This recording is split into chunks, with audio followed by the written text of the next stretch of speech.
আমাদের প্রিয় নবী তিনটি কাজে দেরি করতে নিষেধ করেছেন, চলুন জেনে আসি সেই তিনটি কাজ কি।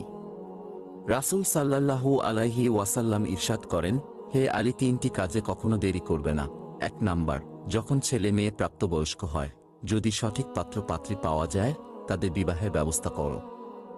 ছেলে মেয়েদের যত তাড়াতাড়ি বিবাহের ব্যবস্থা করা যাবে, ততই তারা ব্যভিচার জিনাহ থেকে বাঁচতে পারবে। রেফারেন্স: তিরমিজি মেশকাত শরীফ হাদিস। হাদিস নং 605। 2 নাম্বার, যখন নামাজের সময় হয়, সঙ্গে সঙ্গে নামাজ আদায় করা উত্তম। মহানবী সাল্লাল্লাহু আলাইহি ওয়াসাল্লাম বলেন, নামাজের প্রথম রাকাতে আল্লাহর সন্তুষ্টি এবং শেষ রাকাতে আল্লাহর ক্ষমা রয়েছে। 3 নাম্বার, জানাজার নামাজে দেরি করবে না, কেননা মৃত ব্যক্তি যদি জান্নাতি হয়, তাহলে জানাজায় দেরি করার দ্বারা জান্নাতের নিয়ামত থেকে তাকে বঞ্চিত রাখা হলো, আর যদি মৃত ব্যক্তি জাহান্নামী হয়, তাহলে তাকে জাহান্নামের শাস্তি